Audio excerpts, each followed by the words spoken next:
Well, hello there, happy innovators. How are you guys doing? I'm doing pretty good. Thanks for asking. Just kind of settling in here in my studio. I got my cup of coffee. I'm ready to do some talking today and put a little bit of cinnamon in my coffee today. Did you ever do that? Just sprinkle a little bit of cinnamon, stir it into your coffee. Kind of is a game changer. It's delicious.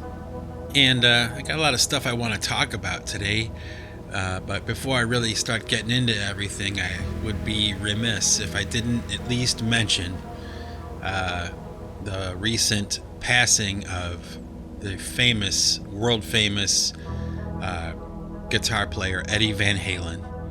And I don't know, I guess if you've been listening to this podcast for any length of time, you probably have gotten the idea that, this guy was like a hero to me. So when the news came that Edward Van Halen had died, it was a sad day. I mean, I obviously didn't know him or anything, but it's different for me with the passing of Eddie Van Halen than it was even for me when Neil Peart from Rush died. I think it was last year, maybe the beginning of this year. Earlier in the year. I'm a drummer, so Neil Peart was a big part of my life. He was for many years probably considered like the greatest living rock drummer, and he was. He was phenomenal, and I could talk for days about that stuff, a lot of it technical, but the reasons that he was so great. But everybody kind of knew that, right? Everybody kind of understood it. And it was the same kind of thing with Eddie Van Halen. Anybody who's ever heard that guy play cannot deny, whether you like the music or not, you can't deny that he was just beyond legendary. He just was so creative and innovative and talented and musical, and oh man, those early Van Halen albums, with David Lee Roth when they first were coming up and literally taking the world by storm. And they did, and those albums, like every song on those albums was like a party. They somehow had managed that early version of Van Halen had somehow managed to kind of like catch lightning in a bottle, and they had this ability to turn the rock and roll song into like a party. It's every song sounds like a party. Think about it, especially with David Lee Roth's approach to the microphone and what he was kind of doing. He was like most of the time talking. Think about it. Go back and listen to those records, and he's doing that kind of thing where he goes back and forth from like talking to singing. And oh my gosh, to this day, when you play those albums, anything off of the first 4 or 5 albums from Van Halen, it's all great. Song for song, everything. And think about this too, with somebody like Eddie Van Halen. Like I mentioned in a podcast, maybe 2 months ago, I was talking about it, how him and his brother Alex had been, in this business together. Not only were they brothers, but they were in this industry together, and they were leading the industry, really. And they were doing it together, how unique their relationship must be, and the stories that they could tell that no one else can tell, because these two guys together were on top of the world, and they actually sang a song about that, didn't they? Standing on top of the world. Oh, I love all that stuff. I love all the stuff, even the stuff with Sammy Hagar when he took over, or that Gary Cherone was singing for them for a little while. It really made no difference to me, really. I like the Van Halen with David Lee Roth better, I do. They seem to be a little more edgy, a lot less pop. But even the stuff with Sammy Hagar was done well. His voice was great. It was different. It was a change. Like I mentioned in that last podcast, talking about change. Oh man, But they did okay. They did great, and the music was always great. And there's another element to this, situation with the passing of Edward Van Halen. That's maybe a little bit more emotional for some reason for me, even more so than when, like I said, when Neil Peart had died from Rush. Eddie Van Halen was different. At least to me, he kind of, I don't know, maybe it was because he had been, famous for the most part for my entire life. And he had become such a icon,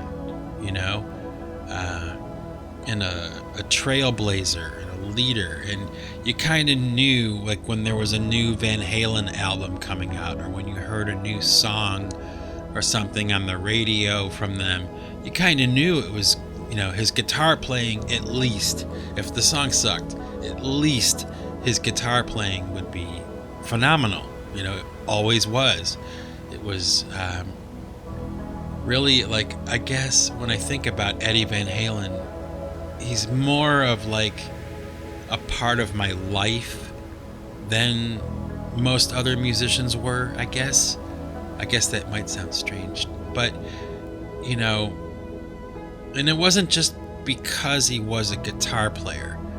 It was like the Van Halen as a band, as a name, or as a brand, had just been so famous my whole life. I had heard so much of their music. I'd seen them in concert. I bought the records. I bought the posters. And I love posters. I don't know about you. Do you remember rock and roll posters back in the 70s and 80s? Or even the 90s, but mostly the 70s and the 80s? Oh, weren't posters great? I had some excellent posters, and they all got trashed eventually. And, I would give my left foot to get some of those posters back. They were so great, But that went the way of the dodo bird, I think. I don't see too many posters for sale anymore. But, I had invested my hard-earned, lawn cutting money, paper route money on my Van Halen stash, And it was just, there was a time, I guess, in the 80s when, like, any which way you looked, the Van Halen brand was in your face, or they were involved somehow, and you had, the members of Kiss talking about how they found Van Halen and helped them get their start, and Michael Jackson, of course, had Eddie Van Halen play guitar on Beat It. Think about that, how huge that song was even now.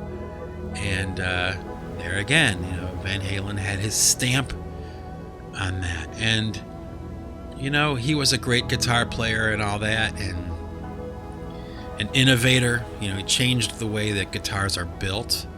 He changed the way that guitars are played. The approach to the instrument was revolutionized by one person, much in the same way that, Jimmy Page or Jimi Hendrix had done in the past, like in the 60s, 70s. Van Halen emerged in the late 70s, early 80s, and, who would deny that he was not the modern day revolutionary on that instrument, And it's sad. It's a sad time for me. Like I said, I didn't know him or anything, and I haven't cried, or anything like that, but I just get this kind of feeling like, well, one, that like time is passing. You know, that's happening for me. You know, time is passing and I'm getting older, and these kinds of things are going to happen. These kinds of familiar things are going to fade away. But more than that, okay, for me, it's more like this sense of like we've lost something. When Eddie Van Halen died, you know, more so than any other entertainer that's died, well, I guess maybe with Prince, it was the same way, or Tom Petty, but, you know, this real sense of loss, like we have lost something. And I definitely get that feeling when I think about the situation with Van Halen, you know, that we were kind of like, I guess, privileged in a lot of ways, that we've lived in the same time that he did. And, you know, him and other musicians as well. Like I said, Prince, Tom Petty, David Bowie. You know, when these people die, you know, we're really kind of losing something that will probably never come around again, you know? And, you know, it's not the worst thing in the world, you know? I'm not, you know, groveling on the ground, sobbing, you know, rubbing gravel through my hair, you know? It's not like that, but it's just this little tug on my heart a little bit and on my brain that, wow, we really have lost something. You know, it's gone. It's gone. And so that's all that I'm going to say about that today. Just suffice it to say that, you know, for me, as a musician and as a person, it's a particularly sad death, you know, to me. It was kind of unexpected, and, you know, it's a sad time for me in that regard, you know.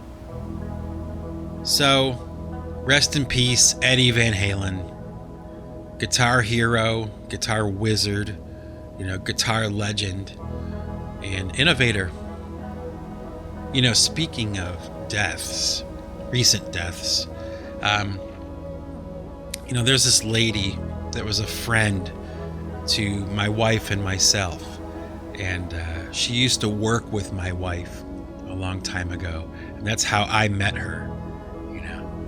And her name was Judy, and Judy had died on the 4th of July this past summer, and my wife and I both were completely unaware that Judy had passed away.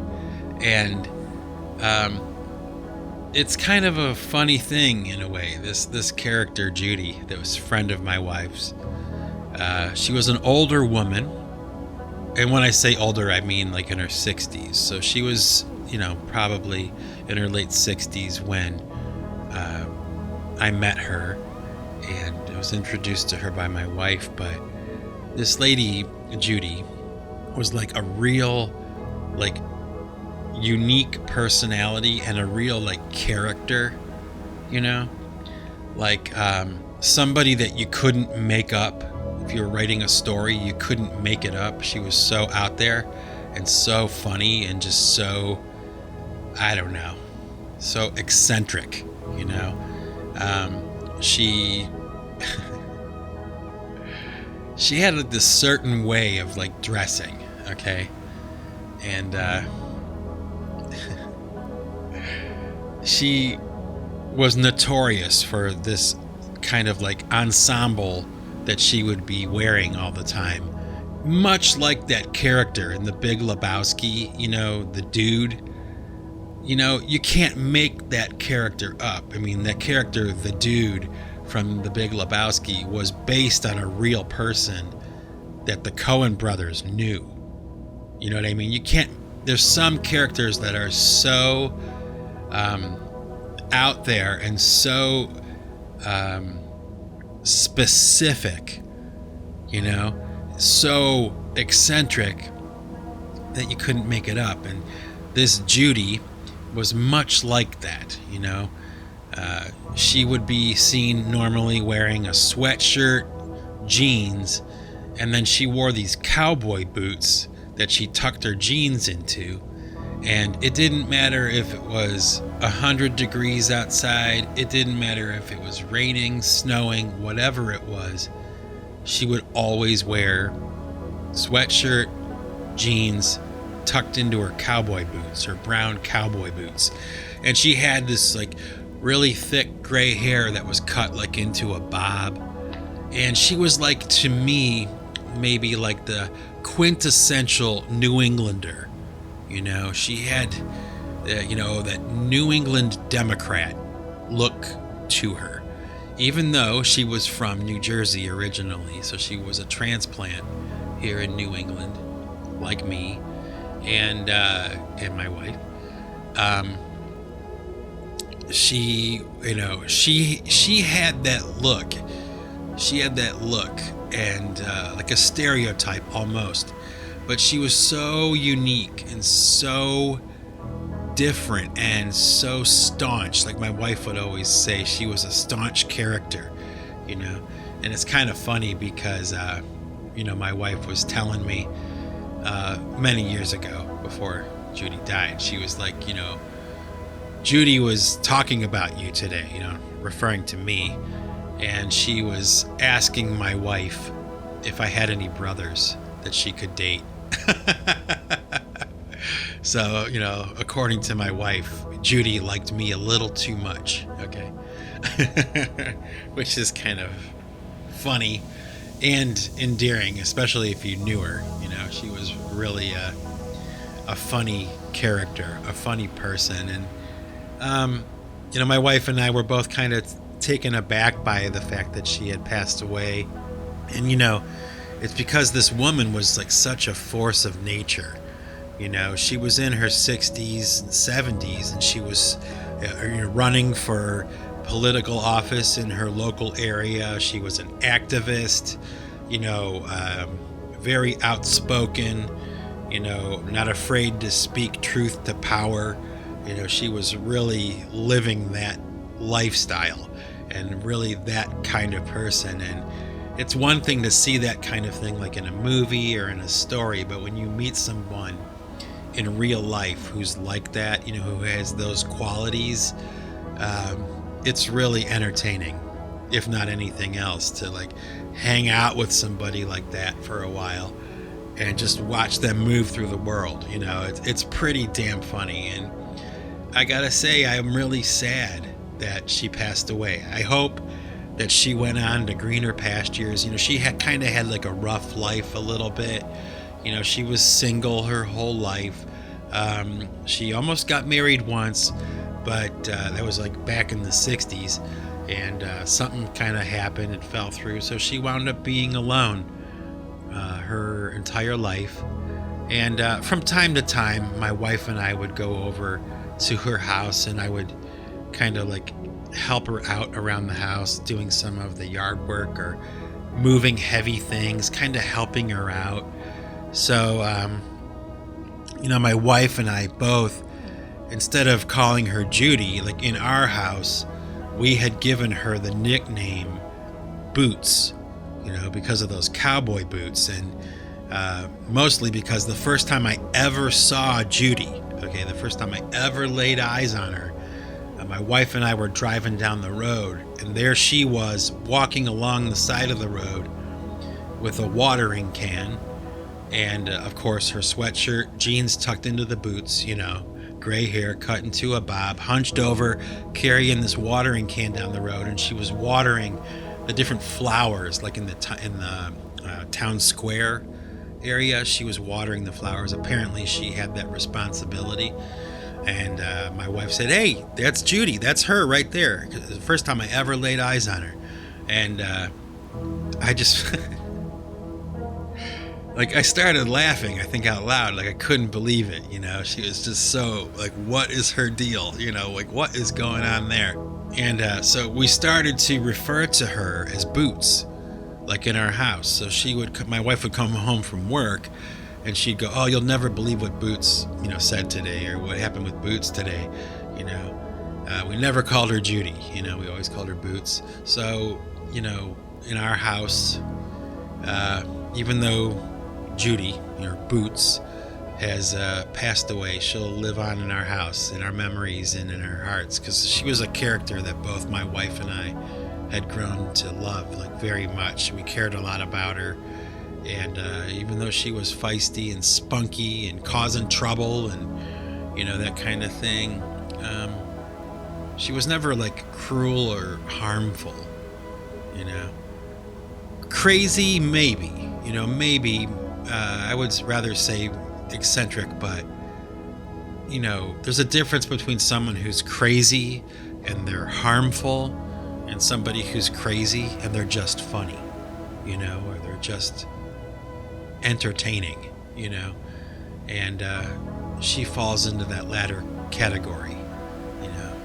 So I wanted to mention her today in this podcast because we had just found out maybe a week or two ago that she wasn't with us anymore, and we didn't know. We didn't even know. No one called us or told us or anything. So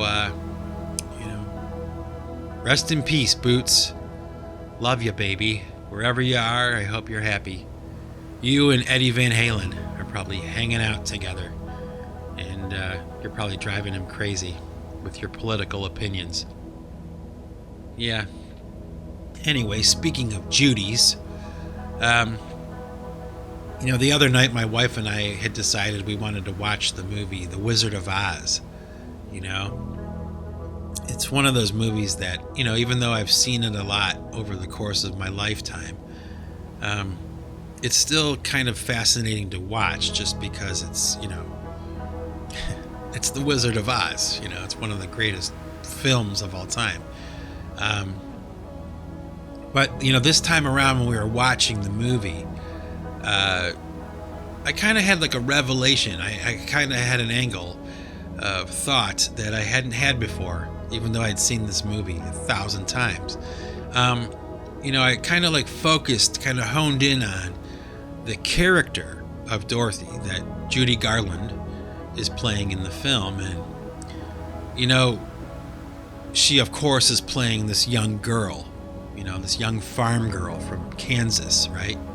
And, I had never really paid too much attention to that. I kind of had the overview of the story rather than focusing in on her character. But it occurred to me this time around when we were watching it, and maybe you will agree with me, maybe not, I don't know. But I got this impression and this thought from watching Judy Garland in The Wizard of Oz, that she was playing a young girl, and like the attitude and the demeanor of this character she was playing is so different than what we would call a young girl, a little girl, like now. She's so different. Her attitude, her understanding, her obedience to her parents or her grandparents in that story. And I know that the character of Dorothy in The Wizard of Oz is, based on a character from a book, a fairy tale, not a real person, but Judy Garland was portraying the character from that book, and that character that she was portraying, I would argue, is based on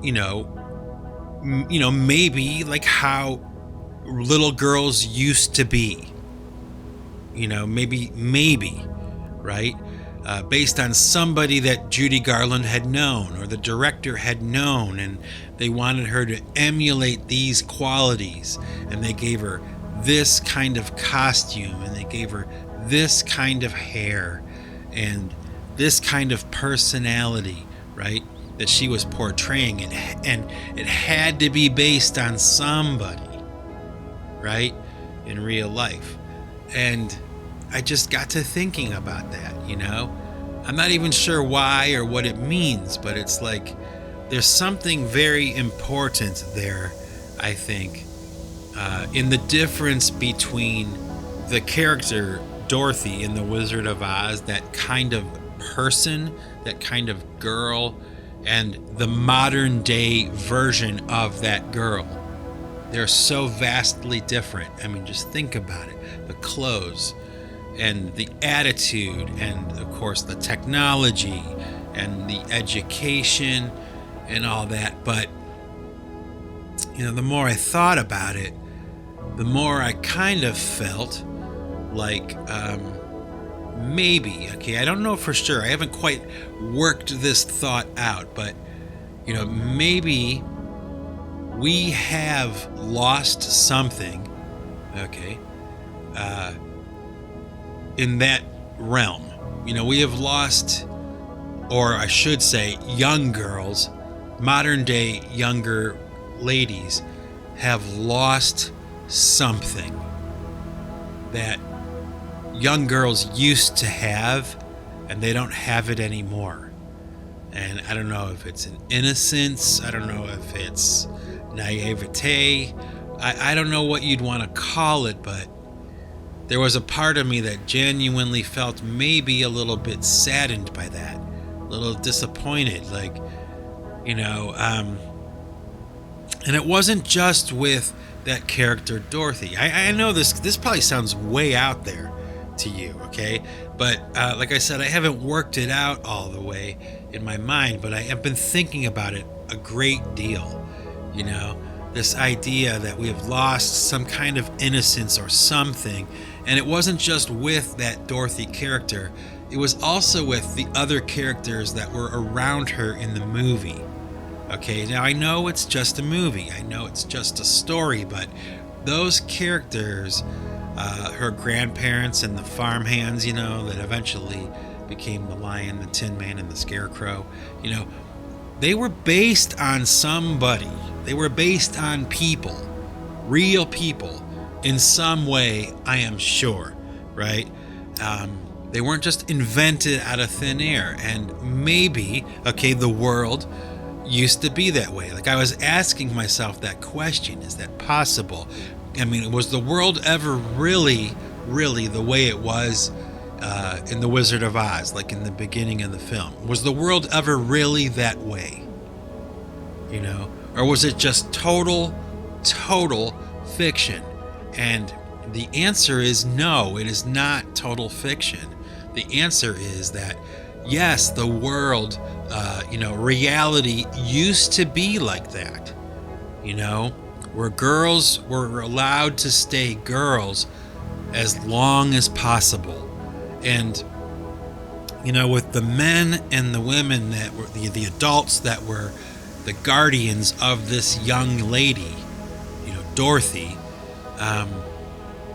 it was a sign of success and I guess a sign of power, right? And that they had protected her innocence as long as they did.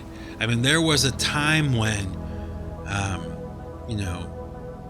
it was extremely easy for young girls to disgrace their families and disgrace themselves. And I know, we can get into all that, the morality and all that stuff, but that's not really what I'm talking about. I'm talking about something deeper than that even, that, maybe we've lost something as a society, as a culture, that's just not there anymore.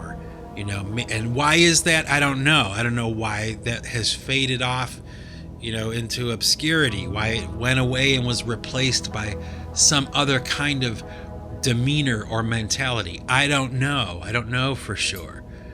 But I get the distinct impression, having thought about this a little while, that there's something there to study. There's something there to analyze and think about.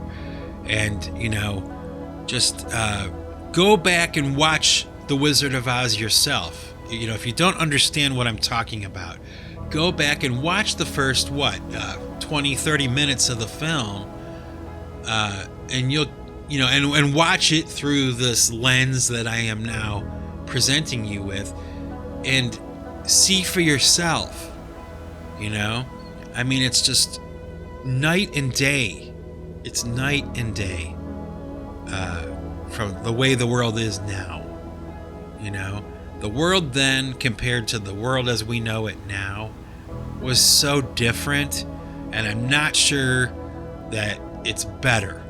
And I'm also definitely sure that we cannot go back in time and all of a sudden change everything back to the way it was. And I'm not even sure that the world would want to, you know, even if it could. It's not going to happen. And that's not what I'm arguing for. All I'm saying is that to me, I'm pausing for a moment and kind of taking some time to digest and like understand that there is a world of difference between the way the world was, you know, back in the early 1900s, you know, as compared to the early 2000s. And yeah, I know, time passes, things change, blah, blah, blah, blah, blah. I know that, you know. I'm rational and I'm logical and I can get there on my own. I don't need somebody to tell me, you know. Of course, I understand that, but I don't know. It's just something that I knew I wanted to talk about in a podcast. I knew I wanted to put it out there in the ether because it's something that's been on my mind.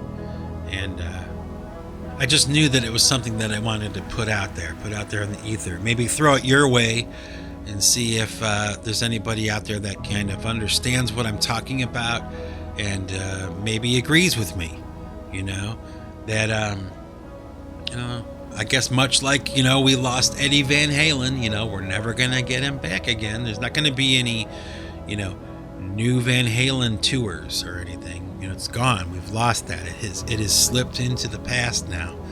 So did this way of life that was, you know, the way the world was back in the, you know, early 1900s, in America especially. But, you know, it just kind of got me to thinking about it, and I suppose I'll be thinking about it for a long while after this.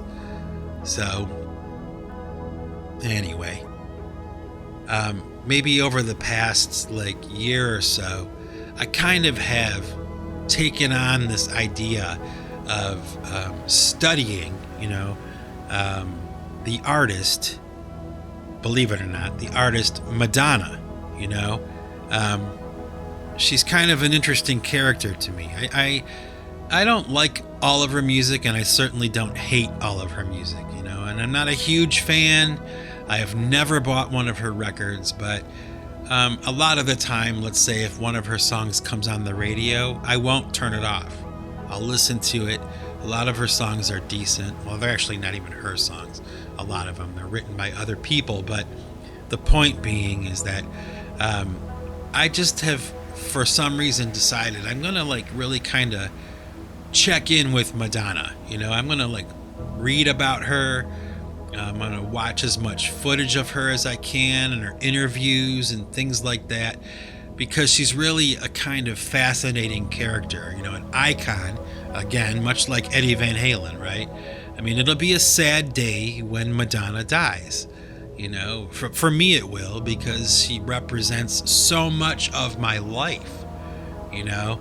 Her career has spanned really my whole adult life, even young adult life, you know.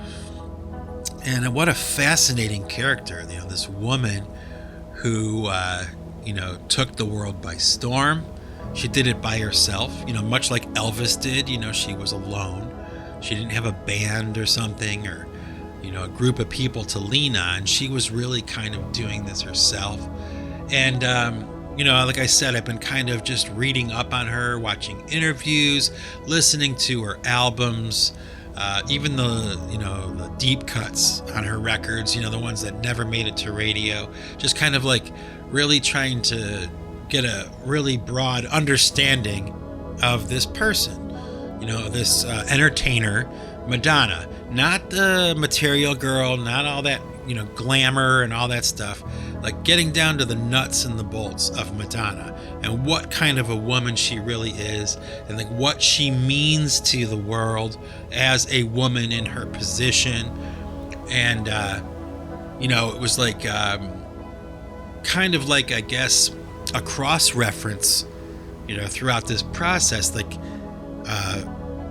Bjork, she's another one. She kind of like entered into this kind of exploration I'm engaging in, like studying about Bjork and like what her deal is, and like think about it, Madonna, Bjork, these two women that came up in the 80s, really started to pop in the 90s, and of course became global mega superstars. These two women, and what does that mean? Like what kind of life have these two women led? What has it been like for them, as these two icons, global superstars? They're both musicians, they're both singers, they're both very attractive, or at least they were, and innovative in many ways, in a business that's dominated by men, and they were selling TNA a little bit, Madonna a little bit more than Bjork, but like what kind of a story can they tell? I mean, not the bullshit story either about their stardom and the glamour. I'm talking about their life. The life they live away from the cameras. What has it been like for these two women? I mean, think about that. The stories that these two women could tell you, about the world and their fans and the experience of the pressure of being a global superstar and having contracts and deadlines and debt and money to burn, and men and women throwing themselves at them, offering them whatever they wanted, and blah blah blah blah blah. Think about that. Madonna and Bjork, these two women who are still famous and still making records and still doing their thing. They didn't compete with each other, right? Because Bjork was really kind of off into her own thing.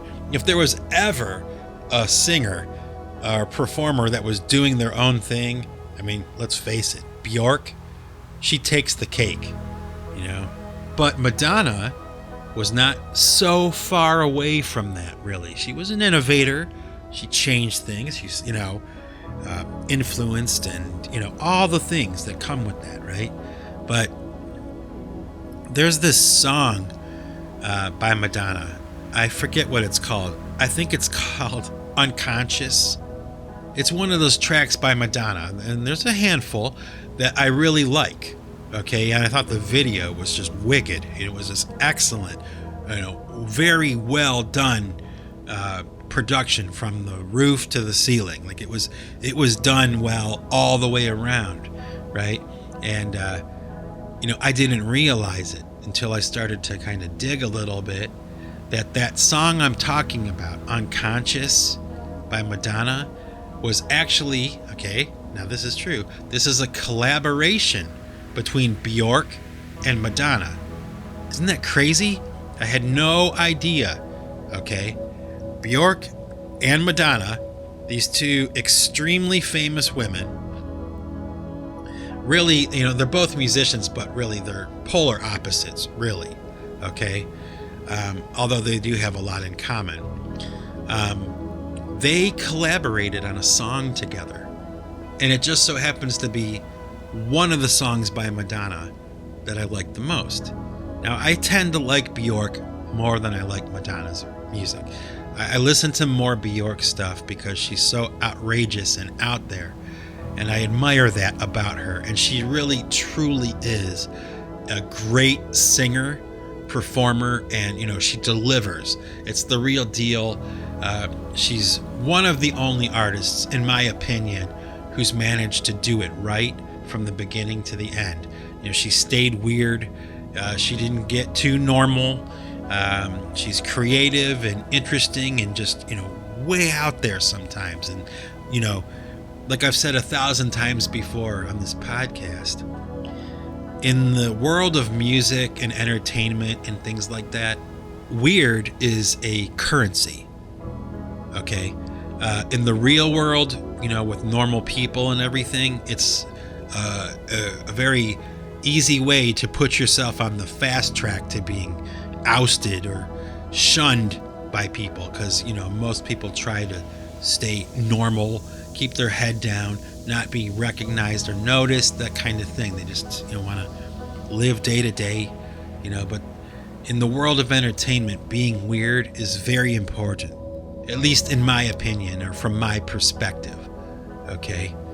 And Bjork takes the cake. She is the prime example of weird in music and entertainment, and how that can preserve your career by being weird instead of sexy, or by being weird instead of like angry and tough, or whatever it is that other musicians have adopted as their persona. Bjork went with weird. Madonna went with sexy. And as we see now, as this situation is currently, Madonna's career is really kind of taken a hit, because she was selling TNA. And as we all know, time is the great enemy, right? If you're going to be selling TNA, there's a window of time where you can be shaking that stuff in the camera. And after that, unfortunately, it's a young girl's game, right? Madonna is still kind of like hanging on, in my opinion. I feel that if there was ever a person who kind of like stayed at the party too long, it's her. And I've always been kind of hoping, okay, that she would take a left-hand turn or like a right-hand turn. Like she'd go off into another direction and really shock people with how creative she really is, because she is very creative and very talented, and you can't deny it. Okay, it's hard to be Madonna. It's hard to do that and do it well like she has done. It's a lot of hard work and a lot of imagination and a lot of determination to be that kind of person and maintain that career that long. And the same goes for Bjork, okay, in my book. But can you imagine these two women, right? Bjork, Madonna, in the studio together, working on a track, okay? Now, to me, that makes me think, okay, that means that these two women had sat down and talked. Like, they're friends, okay? They don't show that on the news, on Entertainment Tonight or anything, but Bjork and Madonna know each other, and they're obviously friendly enough with each other to collaborate, right? Now think about that. The conversations between Madonna and Bjork. There's a thought for you. What kind of stuff do they talk about? I mean, the stories and the experiences that these two women can share with each other that nobody else can. I mean, who is bigger than Madonna?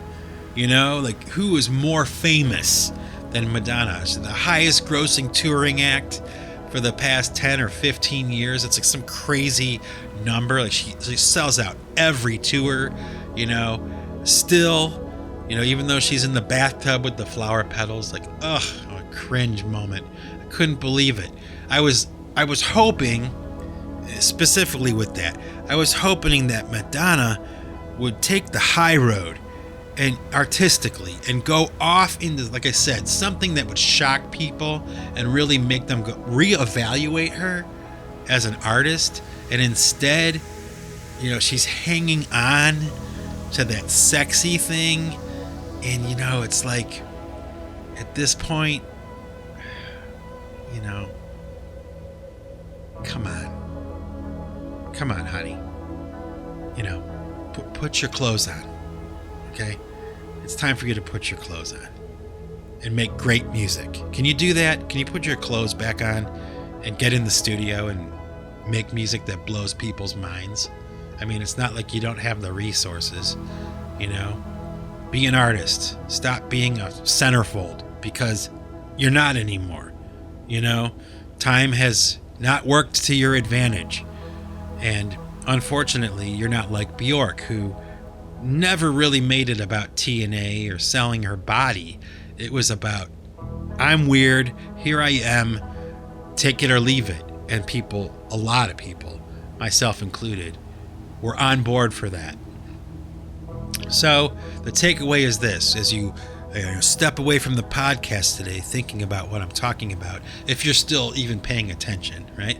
Because this is kind of out there, these things I'm talking about, these thoughts, but this is how I think. Sometimes, not all the time. I mean, I don't walk around with my head in the clouds all the time, but it's good to do. It's good to look at something sometimes and break it down and try to understand it and really try to get an understanding of it, And so the takeaway from this discussion about Madonna and Bjork is just think about the lives these two women have led as women in the modern world. Think about how far away they are from Judy Garland, from Dorothy in The Wizard of Oz. A perfect way to illustrate, what I'm talking about here. But just think about the lives these two women have led and are continuing to lead. Like, to be a fly on the wall when Madonna and Bjork are sitting down and really talking about stuff. What do they talk about?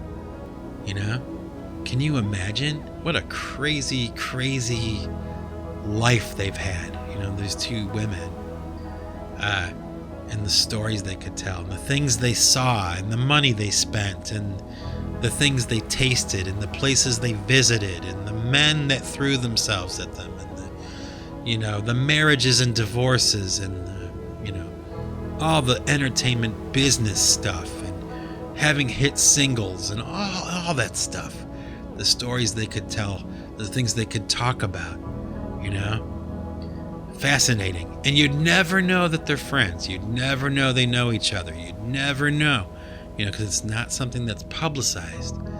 But it's something to think about. If you're a happy innovator, you'll know what I'm talking about, and you'll get it. You'll understand what I'm saying, And if not, well, I can't help you. This is a place in a podcast for weird people, okay? And weird is something, trust me, like I said, weird is currency in this world of, entertainment and things like that. Weird is currency. And Bjork is the living testament to that.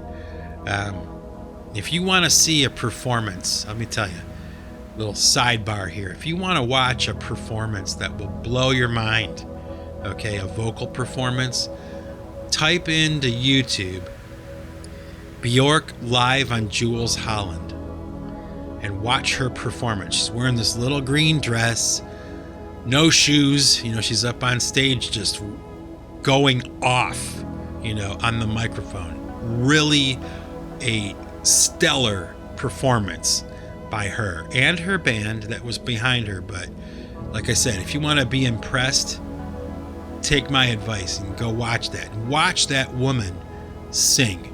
Watch her body, watch her face, watch her eyes and the intensity that she has. And it's not an act, it's the real deal. When you're watching Bjork on Jules Holland, they have captured a moment that, I go back and watch it sometimes just to get inspired because she's that good, okay? So, anyway, I've been talking for, almost an hour. I guess I have a little bit of time, so I'm going to share a story with you. Something that had entered my memory, a little cap off the end of this podcast. And I had wanted to talk about it because it was just one of those things that made such a difference to me, because I've talked in the past about encouraging other people, like the idea of being encouraged by people, or you encouraging someone else, like giving them confidence in themselves. It's something that is very hard to find. You don't really get too many examples of that in your life, and maybe if you're lucky you do, but for most people, there's not a whole lot of encouragement. There's a lot of people out there who really need somebody to give them some encouragement, give them some, props, give them something to get excited about and inspired, and there's just not a whole lot of that. But this one day, this is what I wanted to say. This one day, I was working this really difficult job as a landscaper, and it was really, really not a pleasant job, not a pleasant working environment, although I love working outside. The people that I worked with were the biggest assholes I've ever known in my life, and there were about 12 of them and one of me, and it was like they were just the biggest.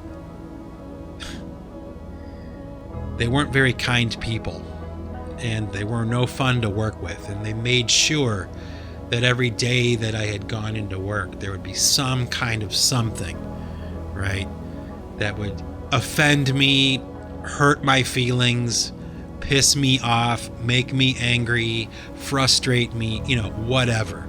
It's like this band of jackasses had decided that they were going to make my life miserable for no real reason at all, really. Okay, but this is how it goes sometimes when you work in the world of, shitheads. This is what it's like. And I just had this awful day, the worst day ever. And after work, I was hungry. I wanted something to eat. So I stopped at a fast food place. I think it was like a McDonald's or a Burger King or something, okay?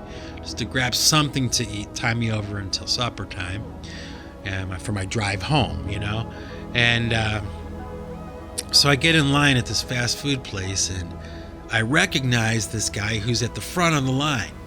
He's somebody that had seen the band I was in, a few of the bands I was in, I guess. He is somebody that had, paid to see me play, a fan. Okay, I guess you'd call him a fan. And he had his little kid with him, So he turns around and looks at me, and I look at him, we make eye contact, and I acknowledge him. Like, hey, what's up, man? Because I recognized his face. I didn't know his name, but I recognized his face, and he recognized me. And, this is the worst day ever. Okay, I need to emphasize that. It was just like a really bad day. Have you ever had a really, really bad day, at work or something? A really bad day? Well, this was my really bad day. Discouraged, hungry, tired, hot, uncomfortable.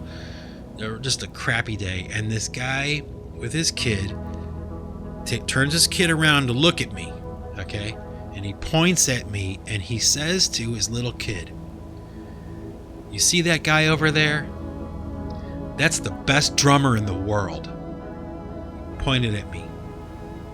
He said that to his little kid. Now, okay, I'm not the best drummer in the world. I know that, okay? And I don't need anybody to, tell me, okay? I know, okay? But I was a small fish in a small pond. But to have such a crappy day, and then at the very, very end of the day, to have that kind of compliment come from somebody unsolicited, and he was saying it to his kid, he wouldn't lie to his child, he was speaking truth to his child, at least according to him. And I'll tell you what, it was a short little thing. It happened very quickly, but I never forgot it. I never forgot it. It was something that was stuck in my memory from that day forward, not because of the compliment necessarily, because like I said, I'm a decent drummer. I'm not the greatest in the world, okay? But at that moment, I was, and it kind of, without, trying to sound too corny or something, it was one of those things that I really needed to hear, at that moment. Encouragement, reminding me, that all this stuff I'm doing with the music and all that stuff, it's not for nothing, and it was just one of those things I'll never forget, and I wanted to share it with you. Why do I want to talk about that? Because it's an example, to all of us of like how we can be for each other, right? Now let's all grab hands and sing Kumbaya, right? No. That's not what I'm saying. But just think about that. The people around you, the people that are in your life, are you encouraging to them? Do you have faith in them? Do you push them to become greater than they are? Do they do that for you? And if they do, great. But if they don't, why not? Right? Why not? It's something we should be for each other. It's something we should all do for each other. And unfortunately, that's usually not how it goes. But, hey, for some people, they do have good people around them that are encouraging them, and vice versa. They're reaching out to people, complimenting the people, and helping them along, telling them what they're doing is good. They're good at what they do. Think about it. Yeah. So, anyway, my happy innovators, my darlings, have a great week. Stay safe, have fun. New music is coming. I guess I can mention briefly, very briefly. If you remember in the last podcast I did, I was talking to you about my album that I'm releasing. I wanted to have originally 11 songs, and I, had at the last minute, changes had come, unexpected change. And I was going to do a 12-song album because a new song emerged, and Love is the Happiest Way, and blah, blah, blah, blah, blah. The dotted line was going to be next. And so I released Love is the Happiest Way, and the next song was going to be The Dotted Line. But let me tell you, I started to work on The Dotted Line again, and it was like hitting a brick wall. No inspiration, no ideas, nothing I did sounded good. It just was like, okay, I'm getting out of my own way here. I'm going to let the cosmos dictate how this album will go. And therefore, I have decided, at least at this point, okay, that my first album of this trilogy of 3 albums that I'm doing, this is the first installment, the first album, Act 1, Volume 1, this is the first CD, is not going to have 12 songs. It's going to have 11, and it's going to end with Love is the Happiest Way. So we got track number 1, okay, we had Unum Deum, and we had Here Comes the Sun, An Ode to the Spirit, Static Check, A Broken Table, Sister Wind, The Damage a Lie Can Do, Lust, The Ocean of Regret, Sedusa, and then Love is the Happiest Way. And that will end, as far as I know, that will end the first album. And now I'm getting ready to start to release the second body of work. Okay, that's, like I said, part 2 of 3 parts, 3 albums. Okay, follow me? So, anyway, gotta go. Peace out, everybody. Love y'all. Be safe, have fun, have a great week, a great weekend. And with that, this is Mike Bostwick from Pipe Choir Records signing off. And remember, folks, if you want to keep what you've got to give it away. And try to encourage each other, right? Peace out.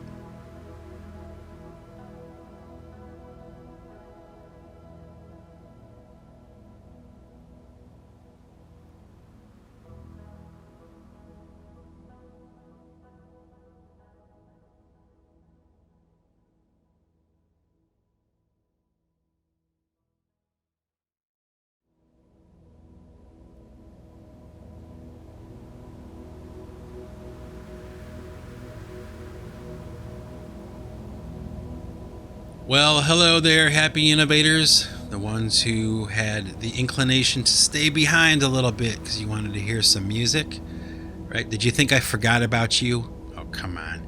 Could never forget about you. So here, I got a surprise for you today. I'm going to share with you something that I'm not going to release. It'll only be here on this podcast.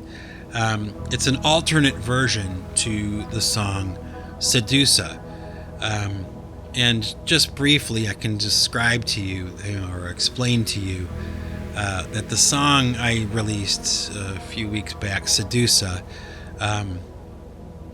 was really an older idea that I had, and I had so many versions of it, different ideas, different eras where I would take a swing at it, different equipment, different guitars and keyboards and all that stuff, and it just never really got released. I knew it was a decent song. I thought it was worthy of effort, but it just never got released until, about a month ago. And in the process of, recording this song, the one that you've heard, the one that I'm releasing, I made so many things, so many versions of this song. I mean, just trial and error, different guitar tracks, different singing, different approaches to the music and everything, just all kinds of stuff, right?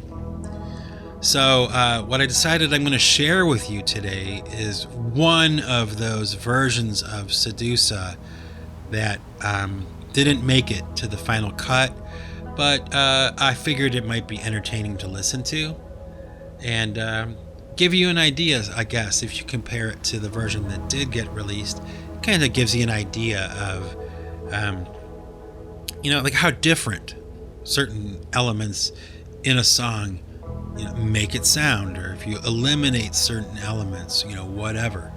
There could be a world of difference sonically, So without further ado, here is one of the unreleased versions of Sedusa that I, knocked together, and it just didn't make it to the final cut. So enjoy a one-of-a-kind version of Sedusa that will only be made available right here, right now. Peace out, everybody. Love you. Have fun. Enjoy the music. And I'll talk to you soon in another podcast. Bye-bye.